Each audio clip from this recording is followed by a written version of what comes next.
All right, welcome. Quarterly, I'm welcoming you to the seminar Digital Society, Ethical, Societal and Economic Challenges. My name is Markus Dapp. I'm a senior researcher at the Chair of Computational Social Science with Professor Dirk Helbing, who is not with us during this semester because he's on a sabbatical in Berlin, mainly at the Wissenschaftskolleg, writing on a book. But we will see him most probably next week through an online connection. He will also give you an introduction thematically and also about the seminar in general. Well, we do this seminar it's a third year now already, because we thought we are living in a digital society, and there are so many topics emerging because so much in our lives is getting digitized that we are not keeping up with the discussions needed around these technological developments and their implications for our societies and economies. It's a broad area because so many topics can be touched upon and looked into in more depth. You will see that in the second part of my talk today. And well, your task, so it's a seminar. That means you are working more than I do. The usual lecture is I'm standing here for basically the entire semester. It will be the other way around. After only 2 weeks sessions of introductory material and general discussion about the topics, it will be up to you. How we organize this, you will see also in the second part, because I like very much to start with content rather than administrative stuff to discuss, because that's usually not the most interesting things. So let's just jump into it. Yeah, let's see if it actually works the way I hope it's working. Where's my mouse? Here. Oh. Here. So let's see. Looks good. We already start with some digital ethics stuff, privacy protection. Start again.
So that was a first example of what technology can do today. Well, what it could do already 10 years ago, more than 10 years ago. You all know that, photoshopping and stuff, it's hard to trust photos anymore because it's really easy. I mean, you have to know how to do it, but it's considerably easy to alter photos in a very significant way. And that was, as I said, 2006. Fast forward 10 years, there's another example with video rather than static photos.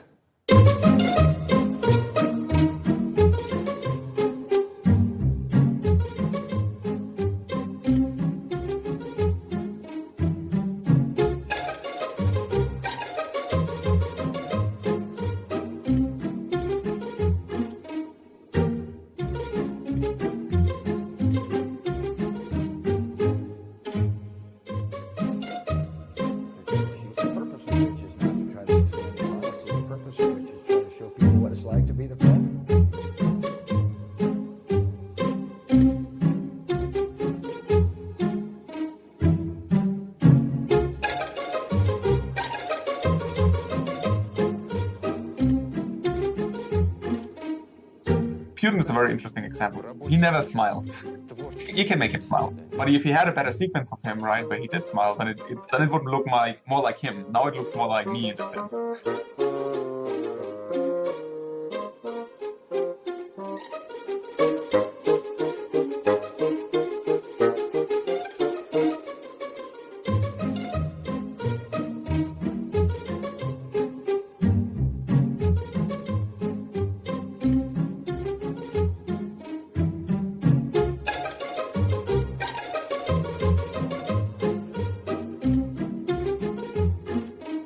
I think people think, you can manipulate images but not videos. That's not true. I mean, that's just not true.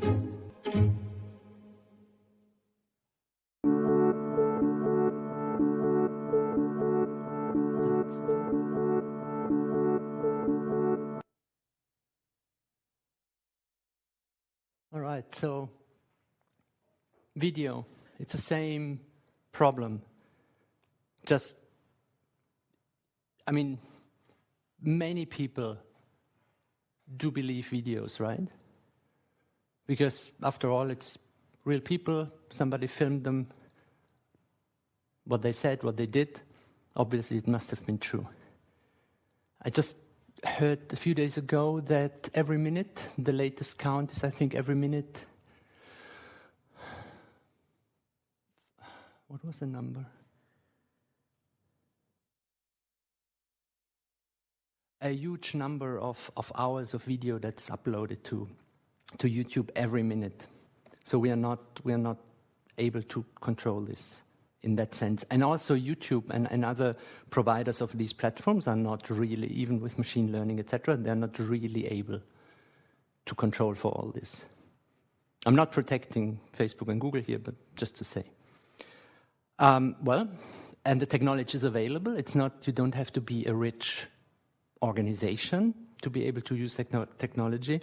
It's available for people like us. Then, of course, there are these huge organizations, companies, Facebook, Google, Amazon, and they're using this technology. And not only this, but a range of technologies to further their business model. And their business model is not primarily usually to provide information to the world, but to earn money in one way or the other. So, for example, this is today's presentation will be a lot of screenshots and stuff to just give you an illustration of the breadth and the depth of all the issues that are emerging.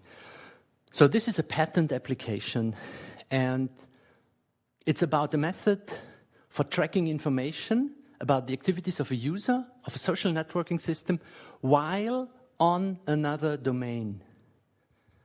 So I don't know how many of you knew, if you are logged in to Google or Facebook, they not only know what you do on Google or Facebook, they also track the other tabs you have open in your browser. Good to know. Who knew? A few. What do you do against it? Do you do something against this? Any ideas? Yeah, I log out every time. You log out every time. Quite cumbersome, right?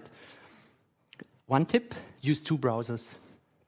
One browser where you are logged in that stuff, and then make sure all the interesting stuff is not happening in that browser, but in the other browser, and never log in the other browser. And there's even a word for this emerging business model, which Shoshana Zuboff, who wrote a book of the same name, is calling surveillance capitalism. I'm not going into that. It's part of what we do during this semester, and if somebody of you is interested, you will learn much more about this and hopefully explain it to the others. But in essence, in a sentence, it's through the collection of such a load of information from so many people, it's not only possible to know a lot of things about these people, but it's also possible to start influencing and manipulating these people, and in very subtle ways. Psychometrics is a research field that is working on this behavior analysis and behavior prediction. So if you would come to a website that says, this tool predicts your psychodemographic profile from digital footprints of your behavior. It reveals how you might be perceived by others online and provides detailed insights on your personality, intelligence, life satisfaction, and more. Predictions are based on opt-in psychological ground truth from over 6 million volunteers, and our data has been used in over 45 peer-reviewed scientific articles. So it sounds to be trustworthy, but nevertheless, I think the entry sentence is quite scary. So would you do this if you would go? So the website's some.com. Any ideas? Who could be? So I have this gray post-it over there, which says the logo of the organization. Any guesses who is behind that post-it? A trustworthy organization. Cambridge University. And it's real. I mean, that they did that. It's a research area and it's a research project. Another logo. Does anybody know about this logo? Yes? No? Yes? You're nodding? Exactly. Same city, different organization. Cambridge Analytica. And, well, all of you, I guess, have heard about Cambridge Analytica. There's even a documentary. We are not watching the documentary. It takes over 2 hours. But we can look. Who has seen this just by coincidence? One? Okay. So let's have a look at the trailer then only.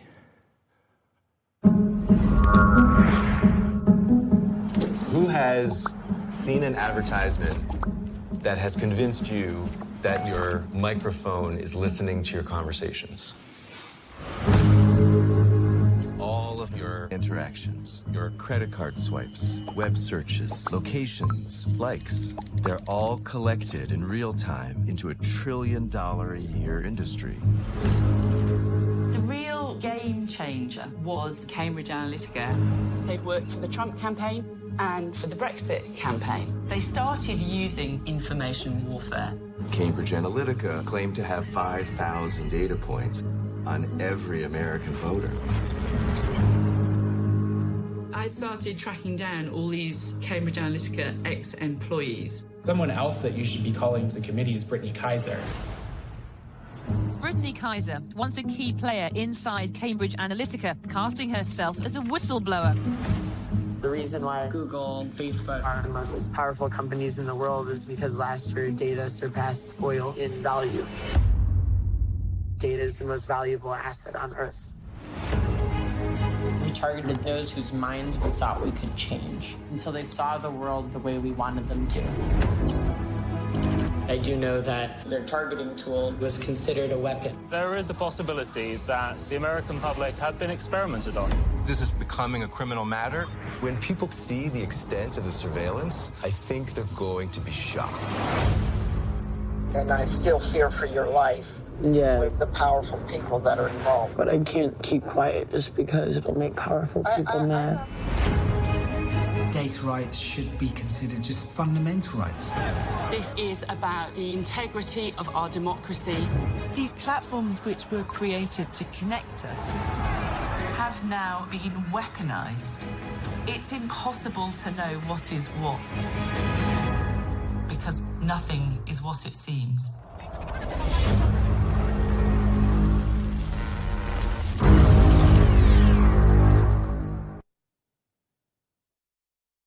And there's, of course, more.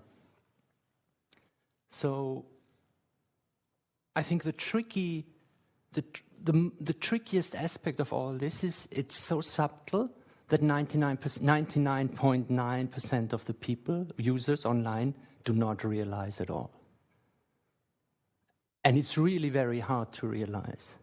You would need, you cannot even realize, you cannot recognize it on your own. Just to give 30 seconds of this, I'm not going very much into depth in all these topics, but just to give you 30 seconds. So they analyzed your personality profile. It's possible from a certain minimum number of likes on Facebook, 15, it's not much, like very small number. It's possible to put you in a certain Well, to analyze your personality according to your interests. Extroverted, introverted, stuff like that. Maybe you've seen these 5 metrics just in the trailer. And then they offered their services to governments and other organizations in the Brexit campaign as well as in the elections when Trump was elected. And then, of course, it's not that if you used to vote left or right, whatever, they know. But it's not that they then bombard you with advertisements that are like 180 degrees against your interest to swing you over. That wouldn't work, most obviously. But what they do is they take an area or areas which are of interest in you and customize the message. So in other words, if for the Trump campaign they tried to get you moved to vote for Trump rather than for another candidate, they would send you, let you see on Facebook, for example, messages that trigger something in you based on your personality profile and link that to the campaign. So the same message for you and for you may come in a completely different fashion. It's a different picture, like a literal different image, a different photo to trigger something in you, and it's a different photo for you because you are different, and it's a different photo for you. But all of them are geared. Maybe we have 25 different photos, or 50, it doesn't matter, maybe 100. But all of them are geared towards making you, okay, maybe I should change my mind. And this is really very subtle. Okay. And of course, machine learning is involved there and so-called artificial intelligence. And one problem with artificial intelligence is we do not really know how it arrives at the decisions it does arrive at. We don't know because the algorithms, the mechanisms, are rather an optimization with trial and error rather than an algorithm where you just follow and you can basically with a pen and paper you could do the same calculations and completely understand how the machine arrived at its conclusions. It's not like this. It's a black box, at least today's approaches. And therefore there are people discussing, should AI be legally required to explain itself, to be transparent? So there are initiatives like OpenAI, AI, transparent AI, etc. And I think it's an important discussion because you probably have realized as well, all these possibilities with computing large data bases, I mean, it's taking over, right? A lot of organizations are doing this. Today, it still requires a lot of computational power. And of course, the largest one have a clear advantage, but more and more are trying to do this. One more thing.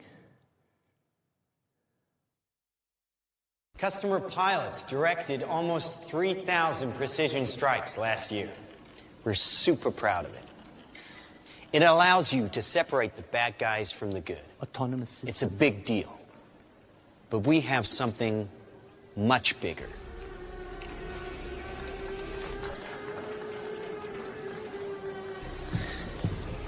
Your kids probably have one of these, right? Not quite. Hell of a pilot? No. That skill is all AI. It's flying itself. Its processor can react 100 times faster than a human. The stochastic motion is an anti-sniper feature.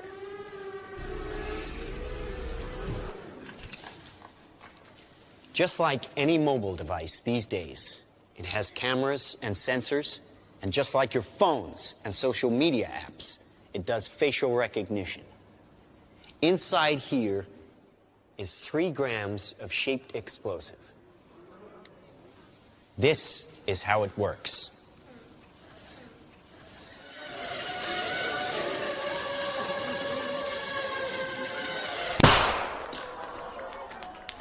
Did you see that?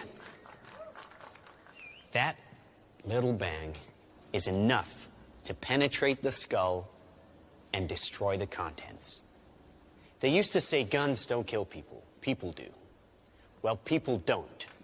They get emotional, disobey orders, aim high. Let's watch the weapons make the decisions. Now, trust me, these were all bad guys. Now, that is an airstrike of surgical precision. It's one of a range of products. Trained as a team, they can penetrate buildings, cars, trains, evade people, bullets, pretty much any countermeasure. They cannot be stopped. Now, I said this was big. Why? Because we are thinking big. Watch. A $25 million order now buys this. Enough to kill half a city. The bad half. Nuclear is obsolete. Take out your entire enemy, virtually risk-free.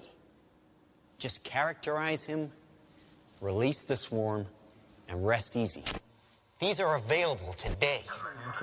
We have a distribution network taking orders from military, law enforcement, and specialist clients. The nation is still recovering from yesterday's incident, which officials are describing as some kind of automated attack, which killed 11 U.S. senators at the Capitol building. They flew in from everywhere but attacked just one side of the aisle. It was chaos. People were screaming. You can see high windows, very small, precisely punctured to gain entry to the building. What did you do for the victim? I just did what I could for him. Things weren't even interested in me. They're just buzzing. Government sources admit the intelligence community has no idea who perpetrated the attack, nor whether it was a state, group, or even a single individual. So if we can't defend ourselves, then we strike back. We are investing very heavily in classified defense projects. We make it our deterrent like our nuclear deterrent. We stockpile in the millions, the billions. At key facilities, the White House, the New York Stock Exchange, Wall Street. Safe in their homes. Well, we wish we had boots on the ground in every community in this country, but we don't. So our instructions Ollie? and our suggestions are to stay in touch with Ollie, hi. Hi, Ollie, honey. How's Edinburgh today? How are all your studies going, huh? Good. Great. Oh, great. Hey, aren't we doing a video call today? I'm kind of with people, so... Oh, well, come on, Oliver, put her on. Oh, no, it's not like that. No, well, listen, I see some photos here with somebody, and I can see lots of likes, and what's that all about? Oh, wait a minute here, and on your Mom, she's on the spy stuff in the military? What is this video right here? Oh, no, I'm not going to click on that. It's just this human rights thing about oppression or whatever. Honey, you're not going into politics, are you? I mean, no protest. Safe here, just like you said it would be. Heavy traffic approaching the A720 this morning due to police...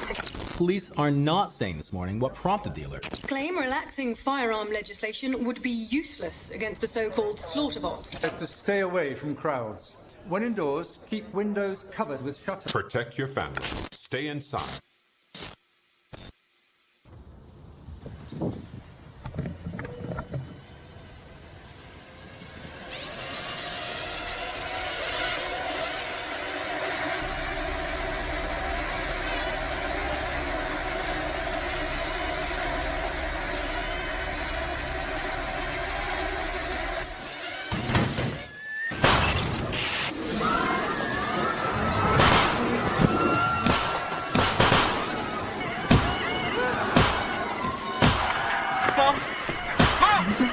Can you hear me?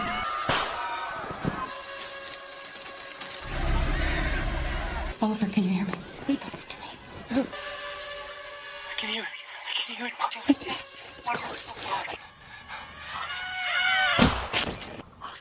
Authorities are still struggling to make sense of an attack on university campuses worldwide, which targeted some students and not others.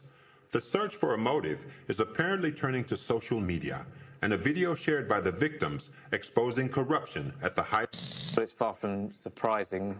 The weapons took away the expense, danger, and risk of waging war. And now we can't afford to challenge anyone, really. It's not even the smallest fringe group or a crank. Who could have done this? Anyone. Dumb weapons drop where you point them. Smart weapons consume data. When you can find your enemy using data, even by a hashtag, you can target an evil ideology right where it starts.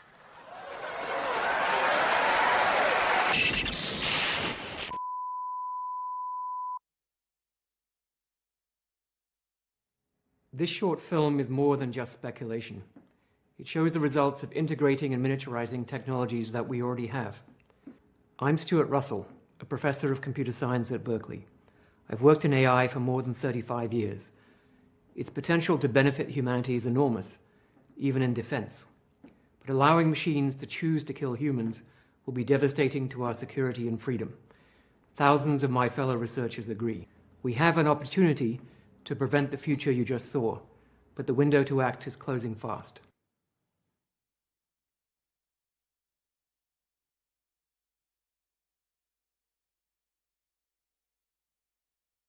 All right, let's move on.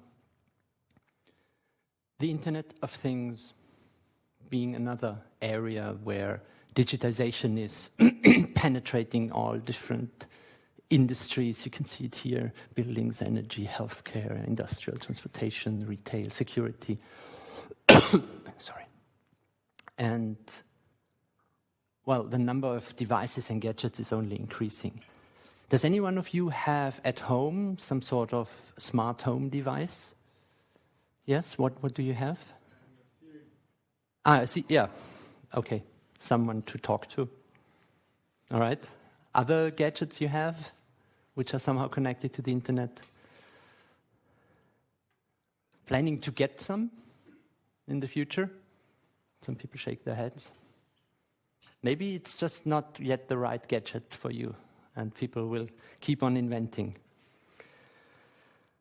So the case of the Internet of Things, this is just a list to get you thinking a little bit from Jeroen van den Hoven. We will hear his name also next week.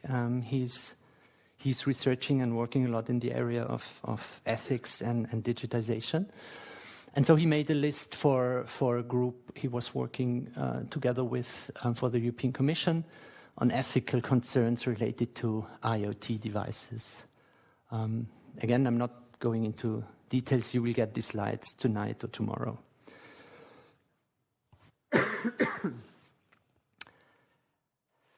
One more thing, the case of cryptocurrencies and our today's monetary system called the fiat currency system. So you hear a lot of different things about Bitcoin in particular, but also cryptocurrencies in general. So Mr. Dimon, Jamie Dimon, the CEO of JP Morgan, one of the largest US banks, was very famous for calling Bitcoin a fraud in September 2017. Then in January 18, publicly regretting that he called it a fraud, and I forgot to put a screenshot of JP Morgan now working on their own cryptocurrency coin. Then this is an interesting and funny one. Also, it reads very dryly here. You search for it on Twitter. So this is Augustin Carstens, who is the chief of the BIS. I guess nobody knows what the BIS is in the financial industry. It's the Bank of International Settlements, and it's in Basel, not so far from here. So he became the new CEO in 2018 and gave some interviews, and there was also an interview with the Basler newspaper, in which he said several things, and one of them was here, so my message to young people would be stop trying to create money. Which is a funny, in a way it's a funny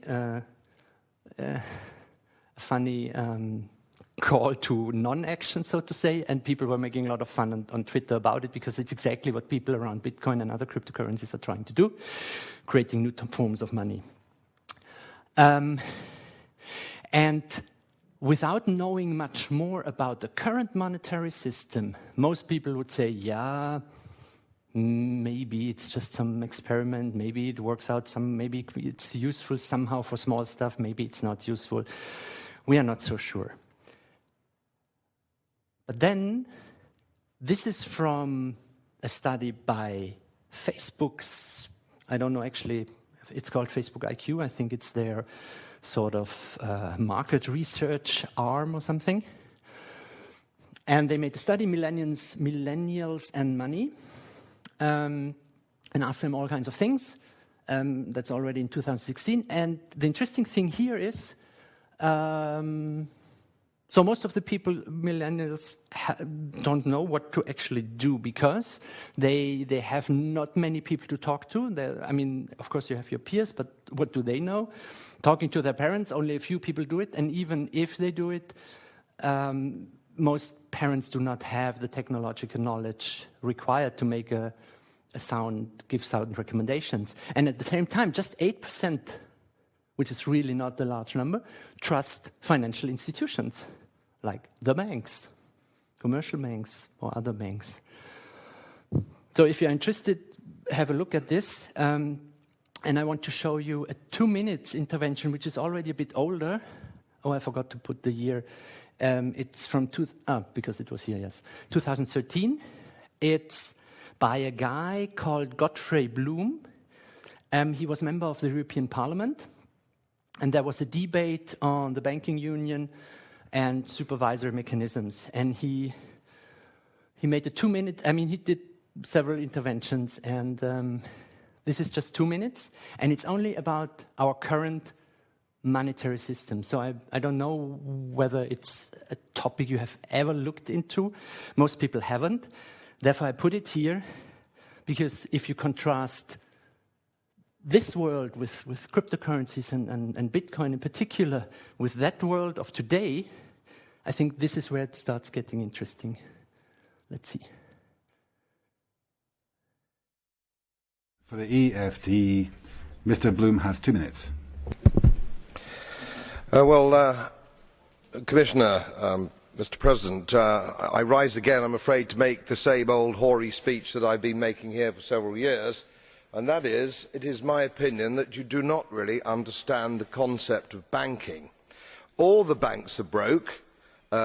Bank Santander, Deutsche Bank, Royal Bank of Scotland, they're all broke. And why are they broke? It isn't an act of God. It isn't some sort of tsunami. They're broke because we have a system called fractional reserve banking, which means that banks can lend money that they don't actually have. It's a criminal scandal, and it's been going on for too long. To add to that problem, you have moral hazard, a very significant moral hazard from the political sphere. And most of the problem starts in politics and central banks, which are part of the same political system. We have counterfeiting, sometimes called quantitative easing, but counterfeiting by any other name. The artificial printing of money, which if any ordinary person did, they'd go to prison for a very long time. And yet governments and central banks do it all the time. Central banks repress the amount of interest that rates are, so we don't have the real cost of money. And yet we blame the real retail banks for manipulating LIBOR. The sheer effrontery of this is quite astonishing. It's central banks that manipulate interest rates, Commissioner. And plus, underneath all this, we talk loosely, in a rather cavalier fashion, do we not, about deposit guarantees. So when banks go broke through their own incompetence and chicanery, the taxpayer picks up the tab. It's theft from the taxpayer. And until we start sending bankers, and I include central bankers and politicians, to prison for this outrage, it will continue.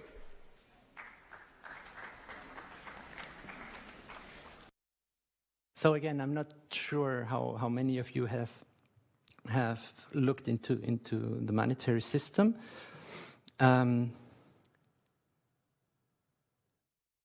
and it's too much to talk about in just 1 minute. But so fractional reserve banking means a bank, like any of the banks in Switzerland or in any other country, if they give you a loan, ein Darlehen, they do not need to have this amount of money in their safe. So if you need, I'm just giving a number for the sake of giving a number, if you need 100,000 francs or euros, they do not have this they do not need to have this 100,000 euros. They need to have a certain percentage, and it's very low. It's like 10% maybe. And how do you get this 100,000 euros? Because you go there, and if your data profile background is okay, yeah, they give you this 100,000 loan. And how it's created, the guy goes to the computer and types in 100,000. That's it. That's how the money gets created. And then you can use it, you can transfer it and pay other people digitally. I mean, it's digital, right? You hardly use cash in that amount. And I should have brought some statistics, actually. And the problem is, this has been going on for a long time.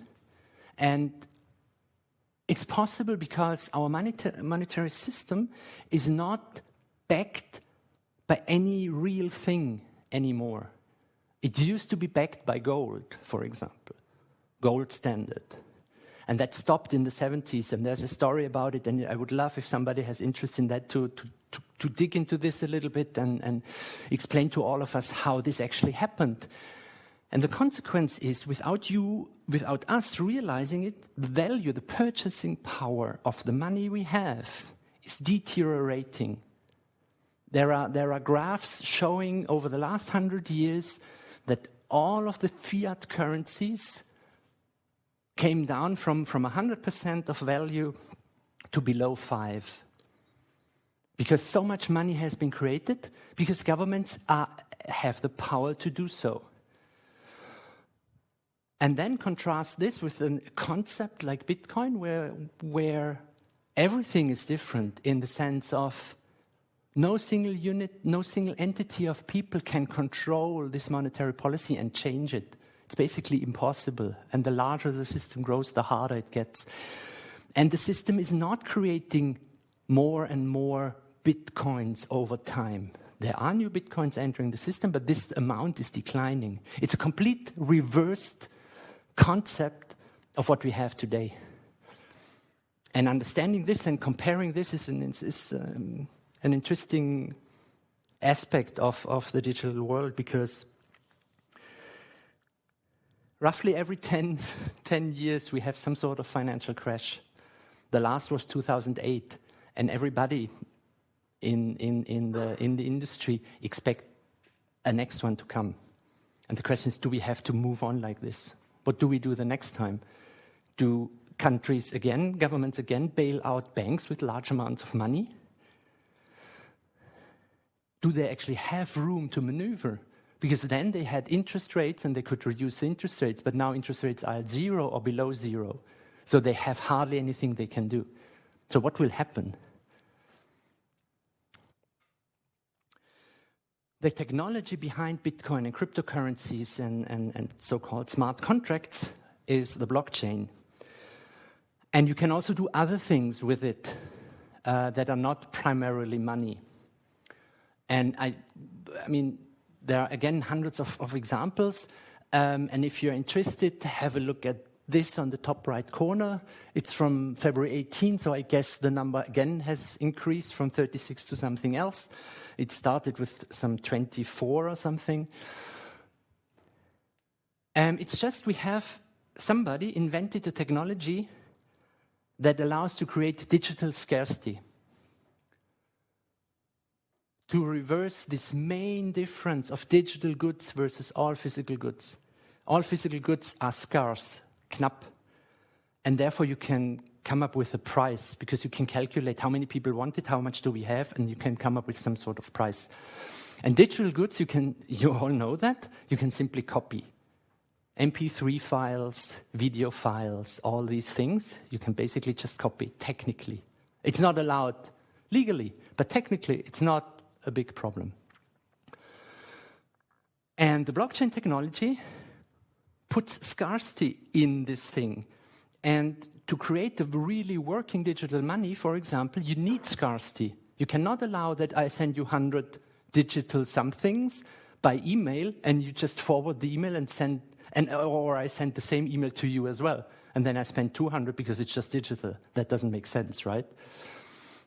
So it's really a profound invention and an interesting technical artifact that allows you to do things we haven't been able to do before, because it's decentralized and it allows to involve a large group of people. And projects in research, academia, and outside of it are experimenting in all directions of what can be done.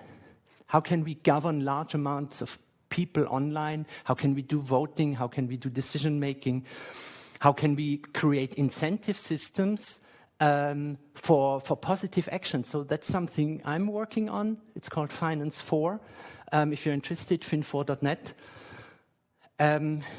We think of a new financial system that has many different dimensions and many different tokens to allow communities to empower their members to do positive, to do good. And it's completely different to today's money system. Let's stop here. The case of openness and digital sustainability, it's another lecture I have in autumn, digital sustainability. And here the example, of course, is free and open source software. This is one of the key figures in that space, Richard Stallman, who started the free software movement, who wrote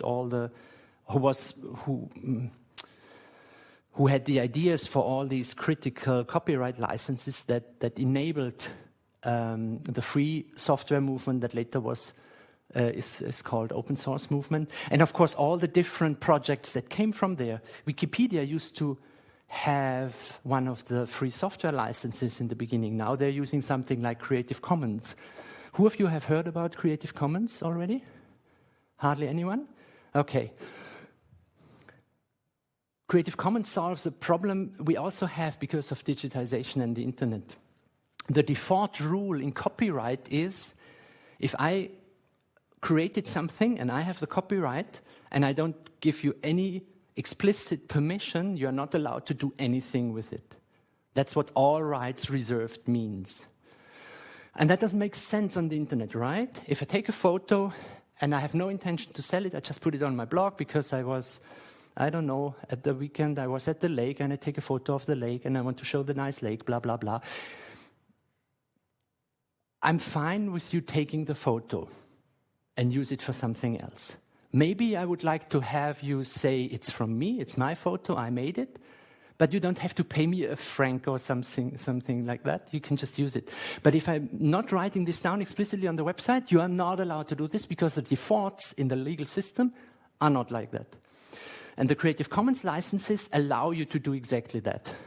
They start with, you are allowed to reuse this material, and then I can put some conditions like you cannot use it for in a commercial context, you are allowed to change it or not to change it, and a few other things.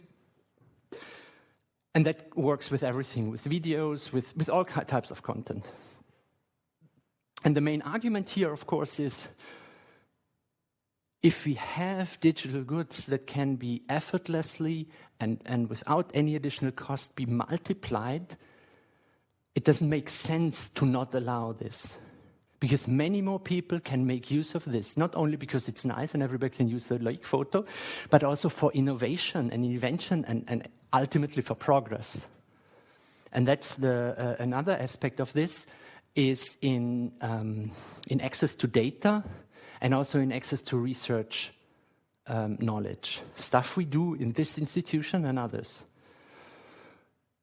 I don't have the time to go through it, but open access is the keyword, the emerging trend in the academic space, because only very few universities have so much money like ETH to be able to buy all these articles, journals, books, and papers for you and the professors and other researchers like me to read. Take a typical university in India, in an African state, in southern America, somewhere else, they struggle. And it's really expensive. There are reasons why it's so expensive, because the markets are not working, because the products are not substitutable. That means if you want to buy a car and you have only 10,000 francs, you're not going to buy a new Mercedes because you won't get one for 10,000. So you take something else and hope it runs and you can use it and drive. You substitute. In the academic journals, there is no such thing. Everybody wants to be in the top journals. It's not good enough to be somewhere else just to have it published. Everybody wants to go there. So that means demand is independent of price, and therefore price is exploding. And it's private organizations, it's publishing houses, companies, for-profit companies that make money on the input of researchers. You can extend, this is a risk, the World Risk Map or Global Risks Interconnections Map by the World Economic Forum. This is a version of 2018, where they asked attendants of the WEF about the likelihood and the potential impact of certain developments, let's say, or risks. And you can pick basically any, and many of them are also related to digital questions, not only if they are explicit like cyber attacks. We just talked about the financial system, which is related to unemployment, of course, national governance and the failure of it, interstate conflict, autonomous weapon, all these things. I think that's the last one. I'm just continuing and stopping earlier, if that's okay for you. Where's my mouse? Hello? Here we are. And here I'm not showing the whole thing, just a few minutes. And that's from 2000. Good morning, everyone. It's a pleasure to be with you today. 17. So let's get down to the bottom line here. GDP is slowing everywhere in the world right now. It has been for quite a while. And the reason is productivity has been declining for 20 years all over the world. And the result is we've got a lot of unemployment, especially among the millennial generation desperately trying to find their place in a 21st century workforce. Our economists are now projecting 20 more years of low productivity and slow growth. And now this economic crisis, which is structural, is giving rise to a much more profound crisis. We are now in real-time climate change. After 2 industrial revolutions, we've spewed massive amounts of CO2 and methane and nitrous oxide into this planet's atmosphere, and we now have the water cycles on the planet in an exponential runaway curve from climate change. Our ecosystems are collapsing. And our scientists are telling us we are now in the 6th extinction event of life on this planet. We've had 5 extinction events before we were ever here, human beings, but this one is quite interesting because our scientists are telling us that we may lose up to half the species of life on Earth in the next 8 decades. The last time this happened was 65 million years ago. But then it took thousands of years for an extinction event. We're talking about the next 7 decades. We are asleep. This is a wake-up call. This is about our survival. So we need to step back and take a look at how we create a new economic vision for the world. It better be compelling. We need a game plan to deliver on that vision. It needs to be quick.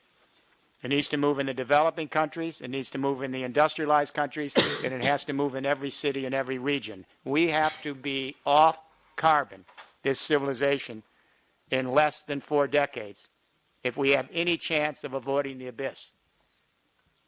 So we need to ask how the great economic revolutions in history occur. If we know how they occur, here at the Committee of the Regions, we're going to get a roadmap, we're going to get a compass, and how every region and city in this room can navigate a new journey for its people. There have been at least 7 major economic paradigm shifts in history. They're very interesting. They share a common denominator that at a moment of time, 3 defining technologies emerged.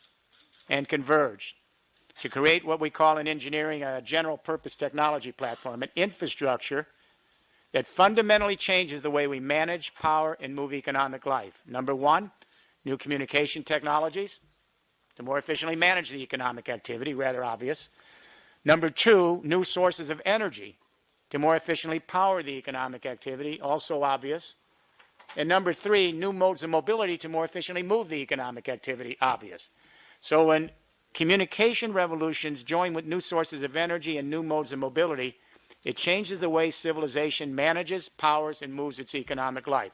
First industrial revolution, Britain, convergence of communication, energy, and transport, steam power printing, the telegraph, converged with a new energy source, cheap coal.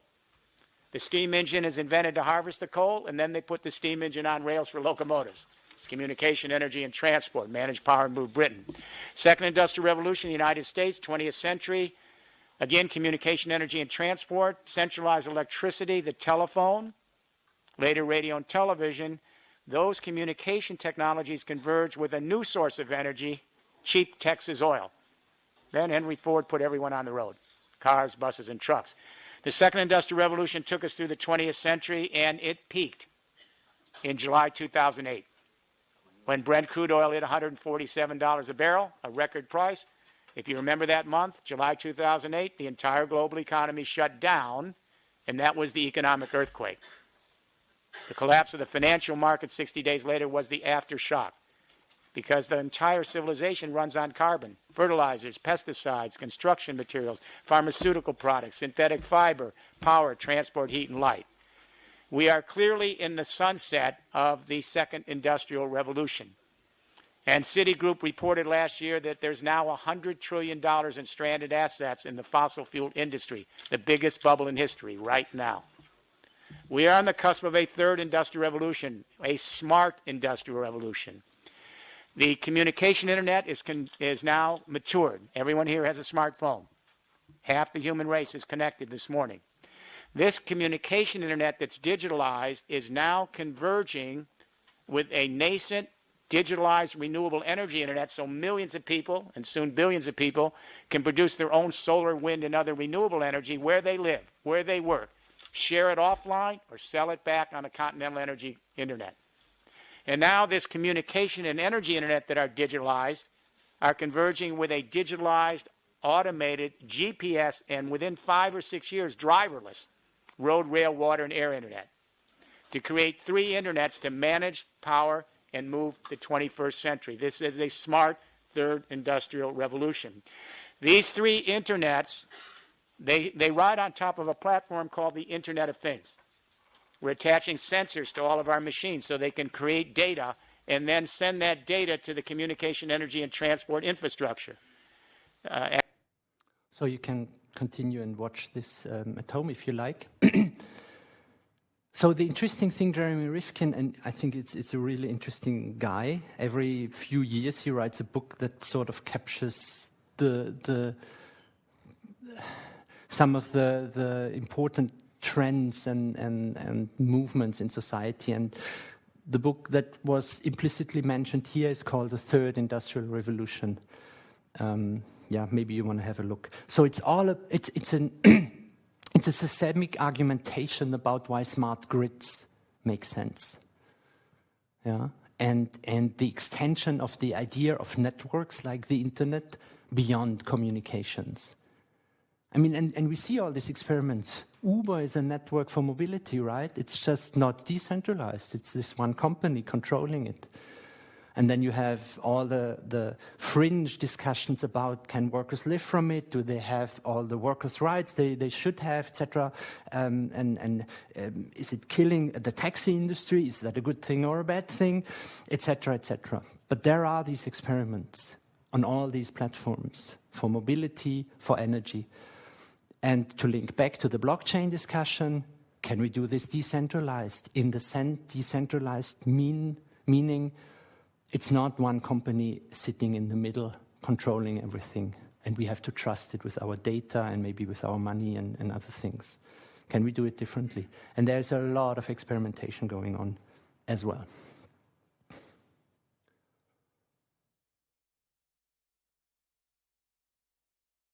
All right. Sorry. I guess all of you have seen this before. These are the 17 Sustainability Development Goals formulated by the United Nations a few years ago. And the question for us here in this very seminar is, how can we link the real world and the digital world? How can we make use of all these new technologies, new inventions, things we can do better than only 5 years ago, and make it work for this? Because more and more people on the planet agree that these goals are actually really important and existential. Maybe it's not about the next gadget in your home. This is just to give you a buzzword bingo two-liner. This is the project I mentioned earlier with Finance 4, where we are trying to develop ideas and mechanisms based on blockchain, smart contracts, and all these things to create a new sustainable circular economy based on an incentive system, Anreizsystem, that motivates people to act more sustainably. So if you're interested in that, have a look at this website and also on the fin4.net, where we have a working piece of software demonstrator which you can also use and try out, or maybe use here in the seminar.